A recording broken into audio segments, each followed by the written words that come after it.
میں اکثر سوچا کرتی تھی کہ اللہ میری دعائیں کیسے قبول کرے گا۔ مجھے تو دعا مانگنے کا طریقہ ہی نہیں آتا، نہ میرے پاس الفاظ ہیں اور نہ ہی میرے پاس دعائیں۔ مجھے تو یہ کہنا بھی نہیں آتا کہ یا اللہ میں تکلیف میں ہوں۔ مجھ میں تو اتنی ہمت بھی نہیں رہتی کہ یہ کہہ سکوں یا اللہ آپ کے بندوں نے میرا بڑا دل دکھایا ہے۔ وہ انکہے الفاظ جو میں کہہ نہیں پاتی وہ میرا اللہ سمجھ لیتا ہے، میری کپ کپاتی ہوئی زبان کا دکھ جان لیتا ہے۔ اس کو بہت پسند ہے جب اس کا بندہ اس کے در پر آ کر رکتا ہے۔ وہ تو ان دعاؤں کو بھی رد نہیں کرتا جو 3 سال کا چھوٹا سا بچہ اپنی توتلی زبان میں کہتا ہے، وہ زبان جو ماں اور اللہ کے سوا اور کوئی نہیں سمجھ سکتا۔ پھر کیسے ممکن ہے کہ وہ میری یا تمہاری پکار کو رد کر دے؟ کیسے ممکن ہے کہ وہ میری یا تمہاری صدا کو رد کر دے؟ جب برا وقت آتا ہے نا تو ہم کیا کرتے ہیں؟ اللہ تعالیٰ کی قربت حاصل کرنے کے بجائے اس سے شکوے شکایت لے کر بیٹھ جاتے ہیں کہ اللہ پاک ہم ہی کیوں؟ یا اللہ یہ ظلم میرے ساتھ ہی کیوں؟ ہم انسان ہیں، ہم نیکیاں تو گن گن کر کرتے ہیں لیکن ہمارے گناہوں کا کوئی حساب ہی نہیں ہوتا۔ اصل میں ہم انسان یہ چاہتے ہیں کہ ہمیں خوشیاں ہی خوشیاں ملے، غم ہمیں چھو کر بھی نہ گزرے۔ ہم سب یہ بات اچھی طریقے سے جانتے ہیں کہ ہمارے اعمال نامے جب بھی تولے جائیں گے تو ہمیشہ گناہوں کا پلڑا ہی بھاری ہوگا۔ اگر ہم اپنی زندگیوں کا جائزہ لیں نا تو یقین کریں ہمارے گناہ اتنے زیادہ ہوں گے کہ ہم خوشیوں کے حقدار جو ہیں ٹھہرتے ہی نہیں۔ لیکن وہ اللہ تعالیٰ اتنا مہربان، اتنا رحیم ہے کہ ہمارے اتنے زیادہ گناہوں کے باوجود ہر وقت ہم پر اپنی رحمت کی بارش برساتا ہے، اور ہم ہر وقت اس سے شکوہ کرتے رہتے ہیں کہ آخر برا وقت ہم پر ہی کیوں آتا ہے۔ سورۃ بقرہ کی تلاوت تو آپ سب لوگ ہی کرتے ہیں، لیکن اس میں ایک آیت ہے، اس کا ترجمہ کچھ ایسے ہے کہ تم مجھے یاد کرو میں تمہیں یاد کروں گا۔ آج سے کئی ماہ پہلے اس آیت کی تفصیل کھولی اور پڑھ کر دیکھا تو یقین کریں کہ میرے رونگٹے کھڑے ہو گئے۔ ایسے لگا کہ میں دنیا میں اکیلی نہیں ہوں۔ پہلی بار ایسے لگا کہ کوئی ہے جو مجھ سے اتنی محبت کرتی ہے۔ تم مجھے یاد کرو میں تمہیں یاد کروں گا۔ اس آیات میں اللہ اپنے بندوں سے اپنی محبت کا اظہار کر رہا ہوتا ہے، ایسی محبت جو تمام محبتوں سے افضل ترین محبت ہے، ایسی محبت جو تمام محبتوں سے پاک محبت ہے۔ وہ بار بار کہہ رہا ہے مجھے یاد کرو، میں تمہیں اپنی رحمت کے سائے میں رکھوں گا، میں تمہیں کبھی نہیں بھولوں گا، ہر مشکل میں ساتھ رہوں گا۔ میرا رب تو خود کہتا ہے کہ بتا میرے بندے کیا چاہیے تجھے، تم فریاد کر میں فریاد پوری کروں گا، مانگ مجھ سے میری رحمت بڑی ہے، میں رحیم ہوں کریم ہوں، تم مانگتا جا میں دیتا جاؤں گا، تم مانگتے مانگتے تھک جائے گا مگر میں دیتا دیتا نہیں تھکوں گا۔ سبحان اللہ، میرا رب کتنا عظیم ہے۔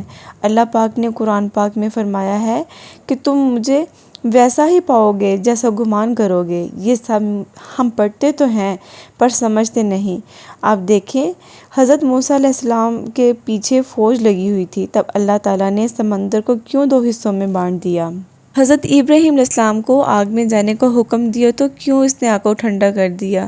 حضرت یوسف علیہ السلام کو کنویں میں پالا، حضرت عائشہ کو کنویں میں زمزم دیا، حضرت یونس علیہ السلام کو مچھلی کے پیٹ میں بھی محفوظ رکھا، حضرت زکریا کو عمر کے آخری حصے میں بھی اولاد سے نوازا۔ اگر آپ غور کریں کہ ان سارے واقعات میں صرف ایک چیز مشترک ہے اور وہ ہے یقین۔ حضرت موسیٰ علیہ السلام ہو یا حضرت ابراہیم علیہ السلام ہو، حضرت یونس ہو یا پھر حضرت زکریا علیہ السلام، حضرت یوسف ہو یا پھر حضرت بی بی ہاجرہ، سب نے یہ یقین رکھا کہ اللہ راستہ نکالے گا، اور دیکھیں اللہ نے راستہ نکالا۔ اور وہ سب اللہ تعالیٰ پر یقین رکھتے ہوئے آگے بڑھتے رہے۔ توکل کہتے بھی اسی کو ہیں کہ جب کوئی راستہ نظر نہ آ رہا ہو تو تب اللہ تعالیٰ آپ کے لیے راستے بنا دے۔ اگر ہم اپنی زندگیوں پر نظر ڈالیں تو ہمیں پتہ چلے گا کہ کہیں نہ کہیں ہم اپنے رب کی نافرمانی ضرور کر رہے ہیں، اور پھر ہم کہتے ہیں کہ اللہ ہم سے محبت نہیں کرتا۔ کبھی کبھار اللہ تعالیٰ آپ کا دل توڑ دیتا ہے، سزا کے طور پر نہیں بلکہ آپ کی رہنمائی کے لیے، کیونکہ بعض اوقات ہم ایسی چیزوں سے محبت کرنے لگتے ہیں جو چیزیں ہمیں مسلسل تکلیف دینے والی ہوتی ہیں۔ اصل میں یہ وہ چیزیں یا وہ انسان ہوتے ہیں جن پر ہم اللہ سے زیادہ بھروسہ کرنے لگتے ہیں لیکن ہمیں ان کی خبر بھی نہیں ہوتی۔ دل راضی نہ ہو تب بھی دعا کے لیے ہاتھ اٹھائیں، کوئی امید باقی نہ رہے تب بھی اللہ سے مانگیں۔ وہ جو رات سے دن نکال سکتا ہے، جو نا امیدی سے یوں امید نکال لے گا کہ آپ سب حیران رہ جائیں گے۔ اللہ جو ہمارا رب ہے، کبھی آپ لوگوں نے اکیلے بیٹھ کر اس لفظ رب پر غور کیا ہے کہ رب کون ہوتا ہے؟ رب کیا ہے؟ پالنے پوسنے والا، تربیت کرنے والا، نشو و نما کرنے والا۔ کبھی کبھی میں جب بیٹھ کر یہ بات سوچتی ہوں نا کہ ایک ننھی سی جان جو ماں کے پیٹ میں ہوتی ہے، اس ننھی سی جان کو بھی رزق اللہ تعالیٰ وہاں پر پہنچاتا ہے۔ وہ اللہ ہی ہے جو ایک ماں کے پیٹ میں اس ننھی سی جان کو پالتا ہے، اس کو رزق پہنچاتا ہے، اور دنیا میں آنے کے بعد ہماری پرورش کرتا ہے، ہمیں بولنا سکھاتا ہے، ہمیں چلنا سکھاتا ہے۔ ہم یہ کہتے ہیں کہ وہ ہمارا رب ہے، لیکن یہ بات صرف کہنے کی حد تک ہے۔ یہ ہم واقعی میں اسے رب مانتے ہیں؟ اگر واقعی میں یہ بات تسلیم کرتے ہیں تو اپنی مشکل میں کیوں اسے بھول جاتے ہیں؟ ہماری پناہ وہ کیوں نہیں ہے؟ ہم اپنی مشکلات میں انسانوں میں پناہ کیوں ڈھونڈتے ہیں؟ اس رب کی پناہ کون سی ہے؟ کبھی سوچا ہے؟ اس رب کی پناہ ہے نماز، تسبیحات، قرآن۔ اس میں کوئی شک نہیں کہ انسان کو زندگی کے کسی نہ کسی موڑ پہ کسی سہارے کی ضرورت ہوتی ہے۔ اس میں کوئی شک نہیں انسان کمزور ہے، لیکن انسان کا انسانوں میں پناہ ڈھونڈنا بہت بڑی ناانصافی ہے۔ آپ زبان سے اللہ کو رب کہتے ہیں اور پھر اسے چھوڑ کر ساری دنیا سے مدد مانگتے ہیں۔ اس میں کوئی حرج نہیں، لیکن مسئلہ یہ ہے کہ انسان ہماری کوئی مدد نہیں کر سکتے۔ نماز، قرآن اور تسبیحات ہماری مدد کرتی ہیں، لیکن ہم ان چیزوں کو کسی خاطر میں ہی نہیں لیتے۔ آج کے بعد آپ نے صرف زبان سے ہی اپنے رب کو رب نہیں کہنا، اپنے دل سے بھی تسلیم کرنا ہے۔ اور جو انسان دل سے اپنے رب کو تسلیم کر لیتا ہے نا، وہ کبھی بھی دوسروں سے امیدیں وابستہ نہیں رکھتا، وہ کبھی لوگوں پر ڈیپینڈ نہیں کرتا۔ اللہ کے خزانوں میں کسی چیز کی کمی نہیں ہے، اس کی قدرت ہمارے ہر گمان سے بڑی ہے، تو ہم اس کی پناہ میں جانے کو کیوں تیار نہیں ہیں؟ کبھی کبھی آسمان کی طرف دل لگا کر دیکھیں، کہا کریں کہ پیارے اللہ، مجھے آپ سے بے حد محبت ہے، میں دنیا کی رنگینیوں میں مگن ہو کر آپ کو کھونا نہیں چاہتی۔ میرے اللہ، میں بہت کمزور ہوں، مجھے تھام کر رکھیے گا، کبھی بھی اپنے سے دور نہ ہونے دیجیے گا۔ یا اللہ، میرے پاس آپ کے سوا کچھ نہیں ہے۔ اللہ پاک، آپ ہی میرا کل اثاثہ ہیں، آپ ہی میری زندگی کا حاصل ہیں، میں آپ کو کیسے کھو سکتی ہوں؟ اللہ ان سے محبت کرتا ہے جو ان سے بار بار دعا مانگتے ہیں۔ میرے ساتھ تو کبھی کبھار ایسے ہوتا ہے کہ جب نماز پر جب میں اللہ سے مانگنے کے لیے بیٹھتی ہوں نا، تو میری آنکھوں سے آنسو نکلتے ہیں اور نہ ہی زبان سے کوئی الفاظ نکلتے ہیں لفظوں کی شکل میں۔ کیا آپ لوگوں کے ساتھ ہوتا ہے ایسے؟ آپ نے مجھے لازمی بتانا ہے۔ میرے ساتھ تو اکثر ایسا ہی ہوتا ہے، جب میرا دل بہت بھر جاتا ہے تو بس میں جائے نماز بچھا کر بیٹھ جاتی ہوں، کچھ نہیں بولتی، بس زبان سے کچھ بھی نہیں بولا جاتا، کوئی لفظ نہیں نکلتا، لیکن پھر بھی ایسے لگتا ہے کہ اللہ تعالیٰ مجھے دیکھ رہا ہے۔ میرے دل میں جو کیفیت چل رہی ہے اس سے اللہ تعالیٰ واقف ہے، اور بے شک اللہ تعالیٰ ہمارے دلوں کی حالت سے واقف ہے۔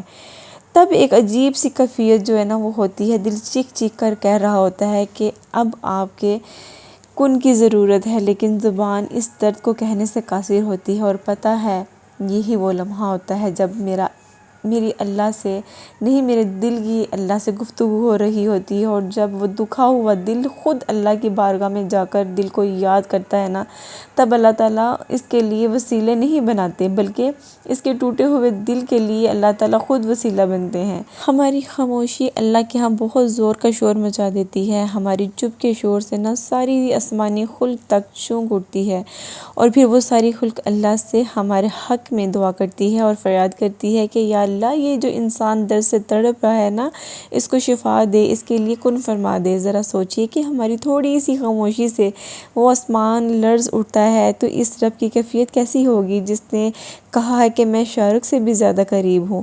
وہ سب سنتا ہے، وہ سب جانتا ہے، تب بھی جب ہم نہیں کہتے اور تب بھی جب ہم کہنا نہیں چاہتے، وہ دھڑکن ہے، وہ دھڑکنوں کی بھی سنتا ہے، پھر ایسے ایسے موزے کرتا ہے کہ دھڑکنیں پھر سے بحال ہو جاتی ہیں، اور ویران آنکھیں شکر سے بھر جاتی ہیں۔ اپنی مشکلات میں، اپنی پریشانیوں میں ہمیشہ یاد رکھا کریں کہ اللہ تعالیٰ آپ کے معاملات وہاں سے حل کر دے گا جہاں سے آپ نے کبھی تصور بھی نہیں کیا ہوگا۔ ہمیشہ یاد رکھیں کہ زندگی ایک امتحان ہے، اور اس امتحان میں خوشیاں بھی ہیں اور غم بھی ہیں، جہاں یقین بھی ہے اور خوف بھی ہے۔ آپ کو لگتا ہے کہ کچھ ٹھیک نہیں ہو رہا، مگر آپ یہ نہیں جانتے کہ جو ہو رہا ہے وہی بہتر ہے۔ اپنی ساری امیدیں صرف اللہ تعالیٰ سے وابستہ کر لیں۔ جب ساری امیدیں اللہ سے وابستہ کر لی جائیں نا، تو ہار جانے کا ڈر نہیں ہوتا۔ جو جنگ اللہ کے ساتھ مل کر لڑی جاتی ہے نا، اس میں کبھی شکست نہیں ہوتی۔ جب ہم پر مشکل وقت آتا ہے تو ہم کہتے ہیں نا کہ ہمارا تو کوئی نہیں ہے۔ مشکل وقت میں تو ہمارے رشتہ دار ہمارا ساتھ چھوڑ جاتے ہیں، تو ہم کیا کہتے ہیں کہ ہمارا تو کوئی ہے ہی نہیں، لیکن یہ بھی بھول جاتے ہیں کہ اللہ ہمارے ساتھ ہے۔ میں اپنے سب مسلمان بہن اور بھائیوں سے یہی کہوں گی کہ اللہ کے مطابق جینا سیکھ جائیں، پھر اللہ آپ کی زندگی کو آپ کے مطابق بنا دے گا۔ اللہ کی طرف لوٹ آئیں۔ اللہ ایسے سمیٹ لیتا ہے اپنے بندے کو کہ اس کو کوئی توڑ نہیں سکتا۔ آپ اللہ کے بن جائیں، پھر منزلیں بھی مل جائیں گی اور دعائیں بھی قبول کر لی جائیں گی۔ وہ سب ملے گا جس کا کبھی ہم نے سوچا ہی نہیں ہوگا، اور اس سے آپ کو صبر کا صلہ بھی ملے گا، اور یہ صلہ کچھ اس طرح سے ملے گا کہ آپ سب راضی ہو جائیں گے۔ اللہ پاک ہم سب پر اپنی خاص رحمت اور خاص عنایت فرمائے، اور ہم سب کو اپنی پناہ میں رکھے۔ بس یہی میرا آج کا ولاگ تھا۔ اگر اچھا لگا تو اس کو لائک شیئر ضرور کیجیے گا، اور جو چینل پہ نئے ہیں ان کو میری ویڈیو اگر پسند آئی ہے تو میری ویڈیو کو ضرور لائک کیجیے گا اور سبسکرائب بھی کر دیجیے گا، اور بیل آئیکن کو ضرور پریس کیجیے گا تاکہ میری ویڈیو کا نوٹیفیکیشن آپ تک پہنچ سکے اور آپ اس کو انجوائے کر سکیں۔ اور thank you so much princess مہر، انم آفیشیل، یحییٰ خان، رباب، حاجی آصف، زاہد حسین اور مہر توصیف، اینڈ تھینک یو سو مچ عذرا۔ ان سب کا بہت بہت شکریہ جن کے میں نے نام لیے ہیں، اور جن کے رہ گئے ہیں ان کے انشاءاللہ میری نیکسٹ ویڈیو میں وہ نام میں بولوں گی۔ بہت شکریہ آپ سب کا۔ میرے بہت سے ایسے جو ہیں ویورز ہیں جو مجھے دیکھتے ہیں لیکن مجھے سبسکرائب نہیں کرتے۔ مجھے سب نظر آتا ہے، سب کو میں دیکھتی ہوں، بس وہ میری ویڈیوز دیکھتے ہیں اور جو ہے لائک نہیں کرتے، لائک بہت کم کرتے ہیں، آپ سبسکرائب بھی نہیں کرتے۔ پلیز آپ سبسکرائب بھی کر دیا کریں اور لائک بھی کیا کریں، کمنٹ ضرور کیا کریں، میں آپ کی کمنٹ کا ویٹ کرتی رہتی ہوں۔ اور میری طرف سے اللہ حافظ۔